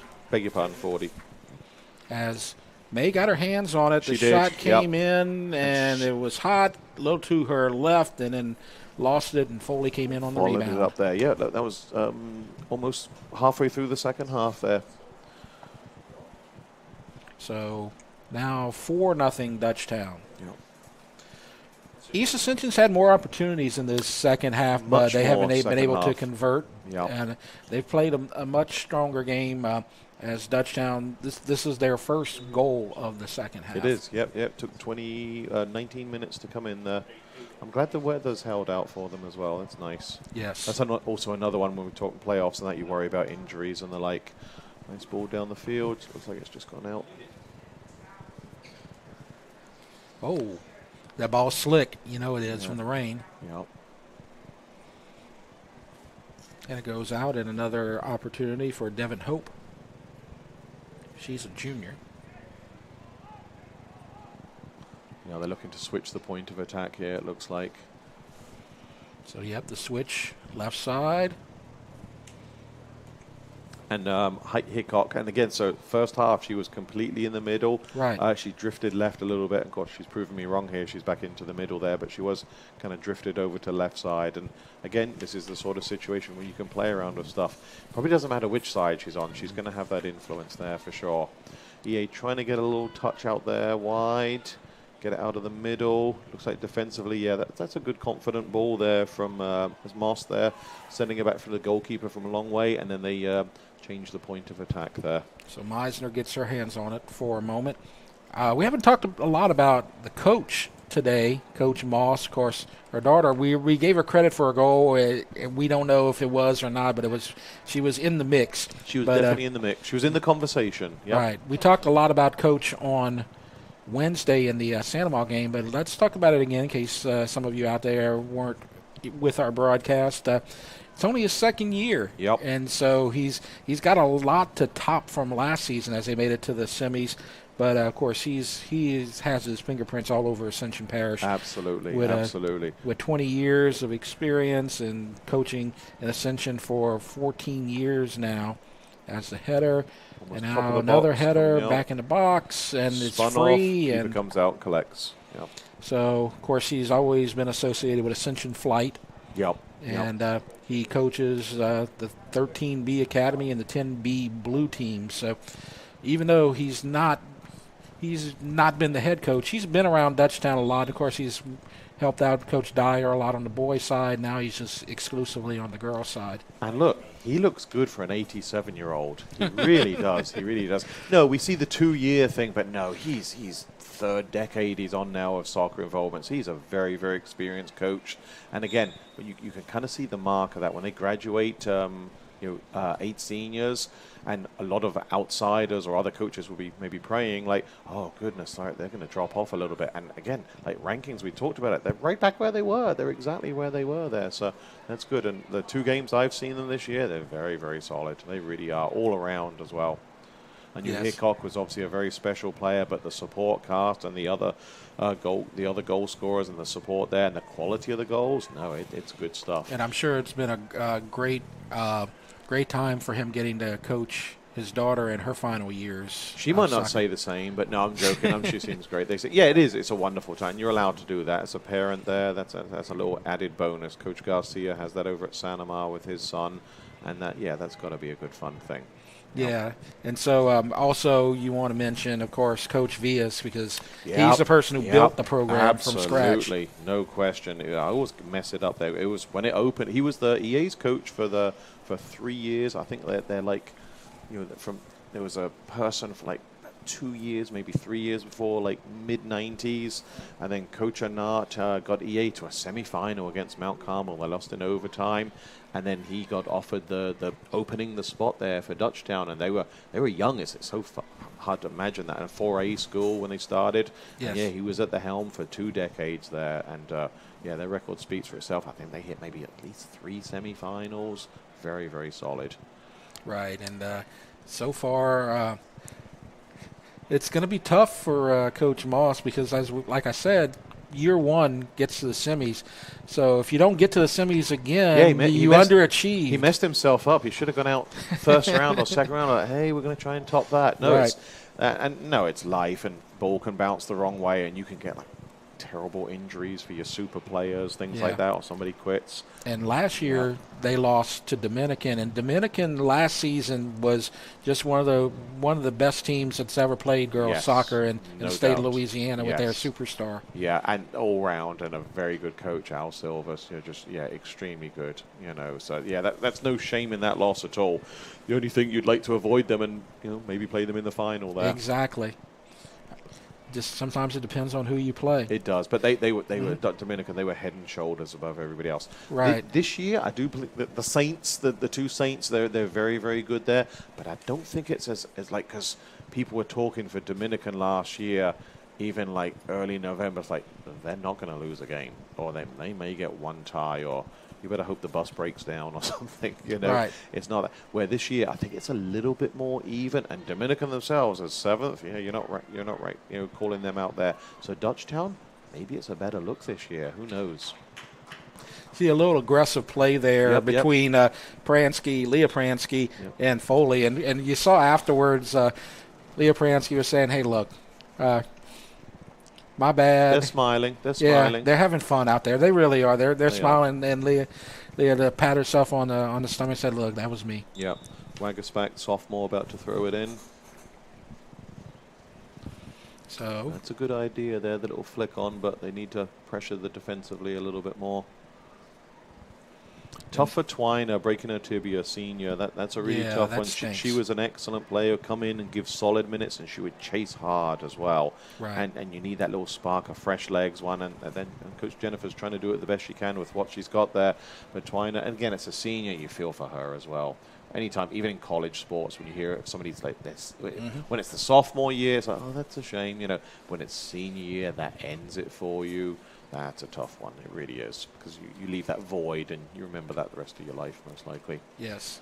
Tough one. An opportunity for the Lady Spartans to get on the board, lose it out of bounds. Tricky little spot here. Look how deep they are there. So if I'm EA, I'm kind of trying to condense in a little bit. Their back is to the goal. Right. You see a little more pressure. Yeah, Dutchtown would ideally like a big clearance. And look, so EA gets a throw in here.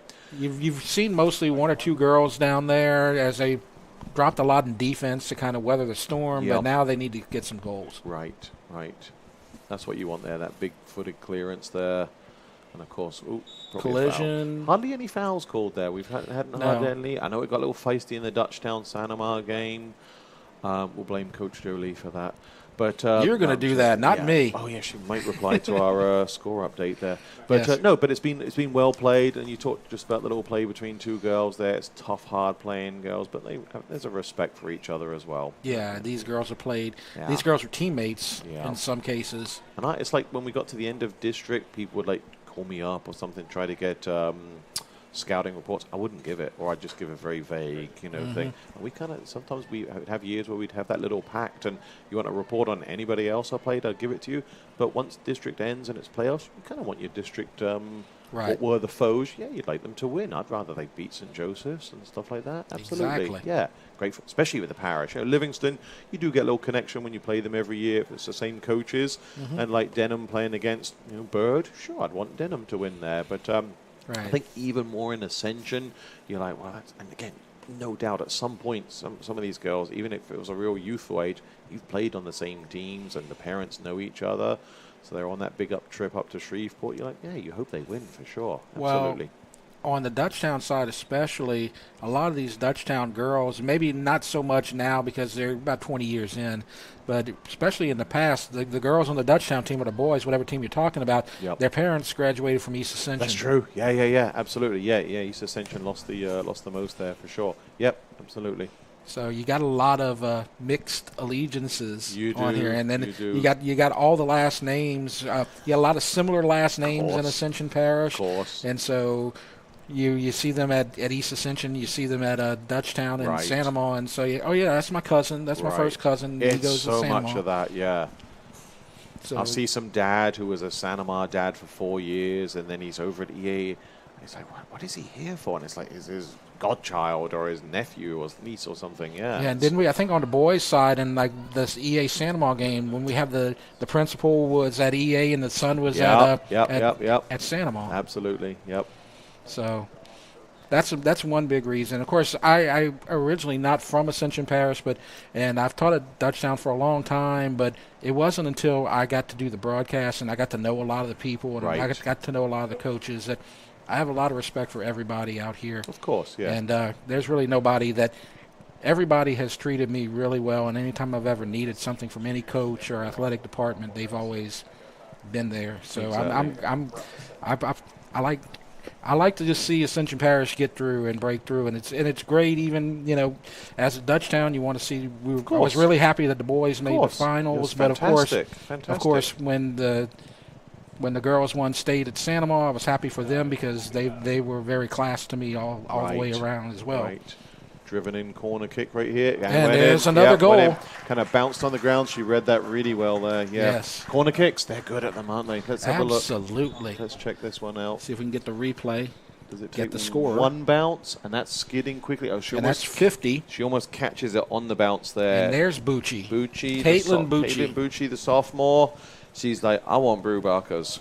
Yes. But no, and I tell you one thing, Jeff, and I like, and you've seen it probably in your world as well, when we get a student who comes from another school and then they come into it, and it could have been like even from out of state, not so much like Livingston or Lutcher or something, and they can't believe like the school spirit. Yes. And like, when we have our pep rallies, it's like college game day, and the traditions for graduation or senior last day, and the class wars stuff, and the kids they go to a volleyball game and they're like, I couldn't believe the crowds, and then again you see the facilities, the teachers, they care. I know we're trying to, sounds like we're saying things, but we're not making this up at all. And I get a good feeling out of that. We're like, I can't believe how it is, and I think my teachers care for my success. And it's sad because there's schools not too far away from us out the parish. They're not saying that at all. No, definitely not. They're in survival mode, and that's a tough one. Tough for those teachers as well. But yeah, we are blessed. We really, really are.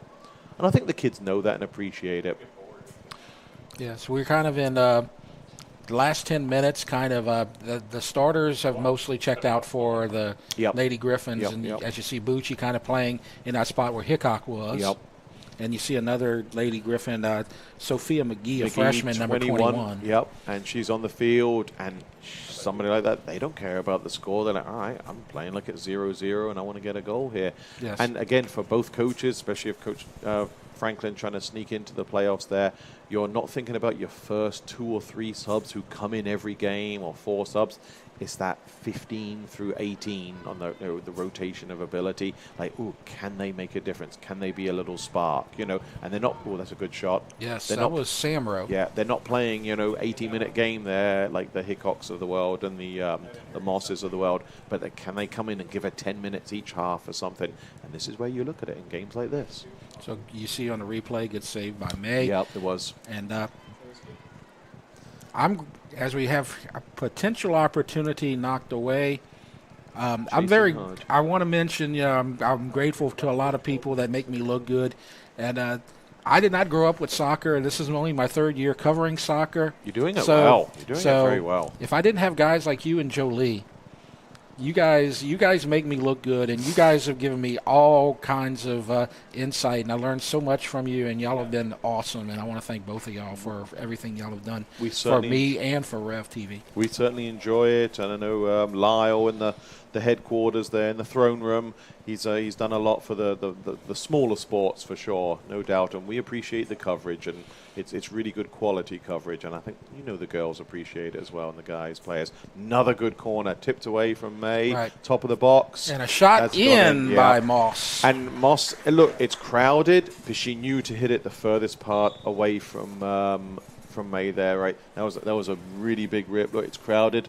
There's my spot right there, and that could have gone either way there. That's still like good percentage chance she's going to score there, but she picked the right spot there. So now it's going to be 6-0. 6-0, 7 minutes to go. Yeah. Yep. And when it comes to soccer too, and like I said, I'm grateful for y'all. I'm grateful for everybody who makes this happen, because I don't have a lot of experience with soccer, but I love broadcasting it. And what's interesting is we've really ramped up our soccer coverage over the last couple of years because our audience demands it. There you go. And because when we look at our streaming numbers, soccer gets just really big numbers, especially compared to some of the other sports that we cover. They watch these games. Right. Well, you're seeing it is starting to happen now, because obviously the World Cup soccer is coming to United States in 2026. It's going to be huge. And it's USA, Canada, and Mexico hosting. USA gets most of the games.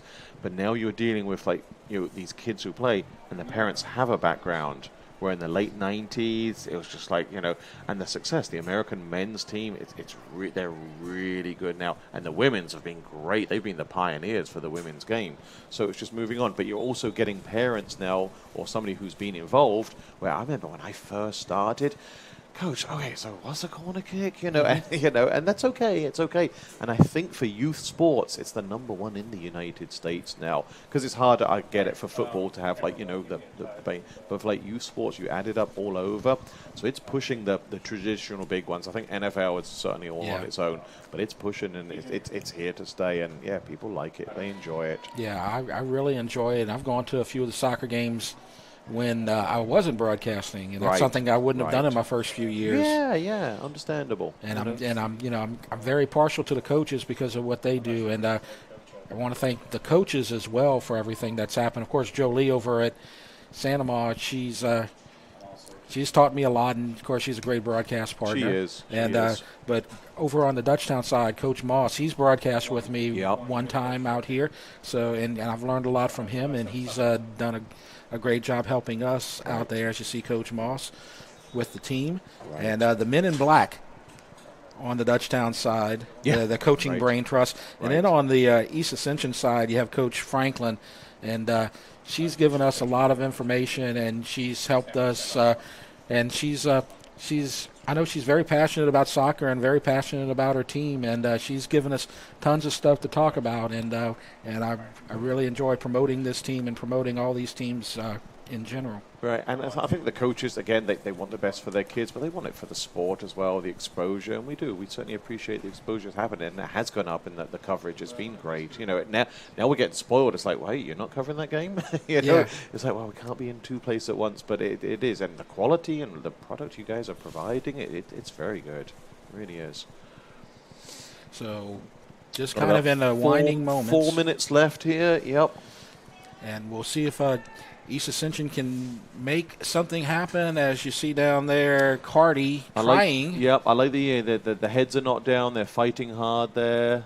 Ball spinning should be Meissner's right there. Yes. But yeah, you can almost have that like give up mentality. I've seen it on other teams, and can we put one on the board here? We talked about that for the Dutchtown Sanamar game. Yes. Can you get one on the board? You had the late goal from Bridgewater that completely changed good goal. Yeah. The outlook of that game. It did. Yeah, and you want it.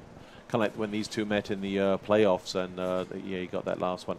I was looking back on my stuff, and then I think I've got 14 years out of 15. The girls got us to the playoffs, not because of me, and we never played a district opponent. I was glad as well. Yeah. Especially at local teams. Like, I don't want that. You know, you want to get something fresh and somewhere different. And I don't care if it's going to West Monroe. It's kind of fun there. But to avoid your district buddies, no, you'd both hope to advance. Where if you play each other, that's not happening. You had that in the girls' soccer last season, and then in the girls' basketball, you also had Dutchtown and Sanamar over at the Gold Dome. Yeah, you don't want that. I think volleyball one of the years, not that long ago, it happened, and it's like, no, you want to avoid that.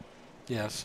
I believe that with power ratings, that now can happen where it didn't used to be, did it? It used to be like second in district, whatever. Right. May covers that. So maybe after like the second round, you could play each other, but now you could play three of your. I think Coach Adrian at Sanamar, he had a time when it was like Dutchtown, and then by like a fraction of a point, it was going to be Denham the next game, or Sol Catholic when it was district. It's like, no, you want something different there for sure. Right. You know? I don't recall any big EA Sanamar playoff games because that would have been just otherworldly. But I know Dutchtown has played in football. There hasn't been, right? I don't know if you're talking about football. Like, Dutchtown and Sanamar have played in football in the postseason. I know.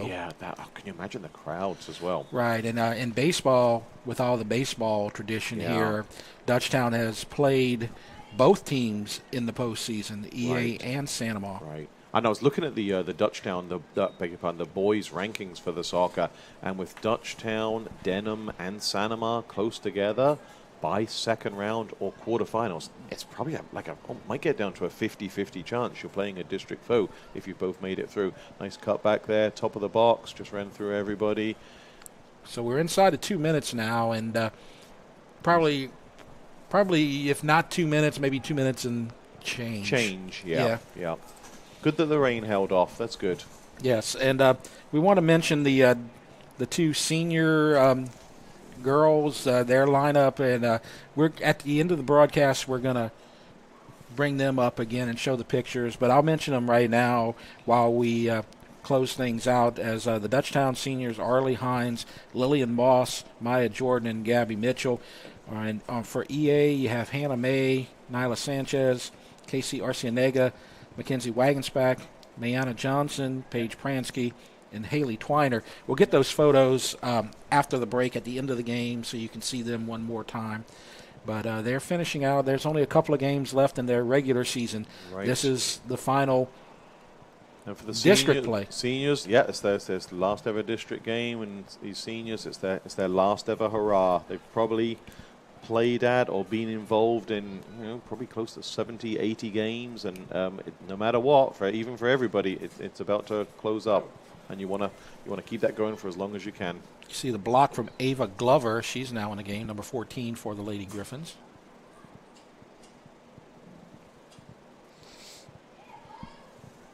One more scoring opportunity for the Lady Griffins coming. Back to goal. But it's stolen, and a good job. I believe that's Leah Pransky. Yep. I think it might be sister. So just waiting for the whistle now as Dutchtown will get the win. Yep, haven't again. We talked about first half, same second. We haven't seen a yellow card, and we haven't. And a really big deal for the coaches at this stage: no injuries. No, I don't think anybody was subbed off with an injury. It's just like rotating the legs, rotating the players. I don't believe there was an injury sub at all, and that's good news for everybody. Samro trying to get to it, but good job by the defender. Goal kick. So any second now. As far as records go, Dutchtown's going to improve to 13-2-2, 5-0, and East Ascension will drop to 6-7-1, 1-4, and there's the whistle. So our final score: Dutchtown 6, East Ascension 0. We'll wrap things up and talk about the seniors one final time in just a minute. You are watching the Rev Game of the Week.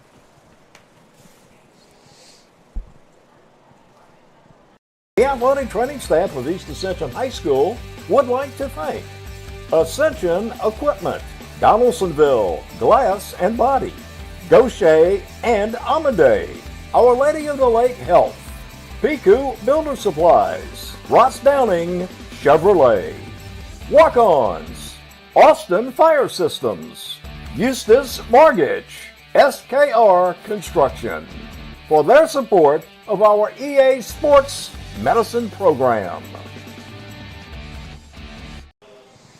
Welcome back, and we're going to wrap things up. Jeff Porsche and Chris Goodall here at Spartan Stadium as Dutchtown defeats East Ascension 6-0 and finishes the district play with a perfect 5-0 record.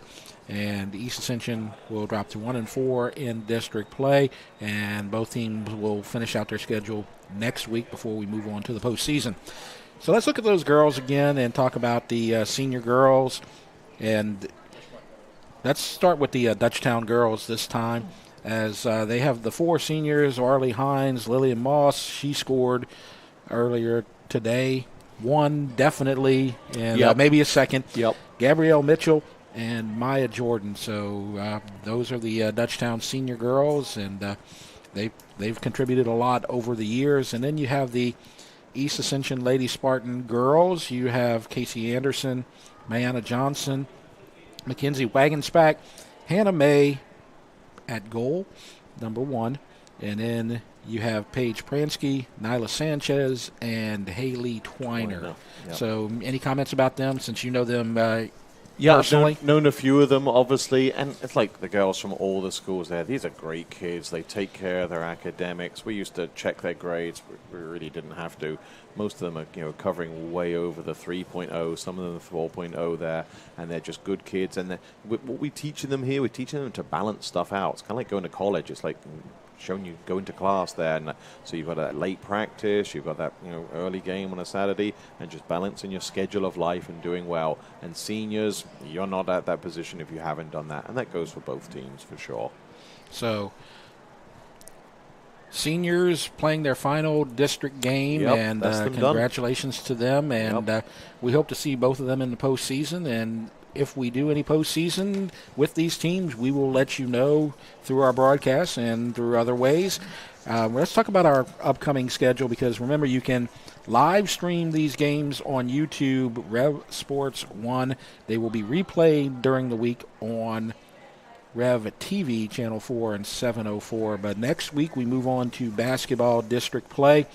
On Friday, East Ascension at Santa Ma at the Gold Dome, and then we will go to next Thursday, again at the Gold Dome, Dutchtown at Santa Ma, and then Griffin Gym for February 3rd, 7:15, Santa Ma at Dutchtown. And, of course, you see the YouTube channel, Rev Sports 1 on the graphic, and then Rev Channel 4, Sunday and Wednesday replays of these games.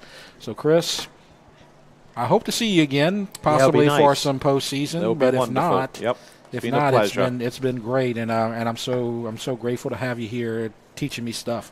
It's been a pleasure. I hope everybody enjoys it, and I hope everybody has a nice and safe weekend. It's been a lot of fun, and let's hope the girls, all of our district, all of our parish teams, let's hope they can get into the playoffs and make some noise. That's what we want. Absolutely. So for Chris Goodall, I am Jeff Porsche, and we're signing off for now. Our final score again, Dutchtown 6, EA 0. You have been watching the Rev Game of the Week.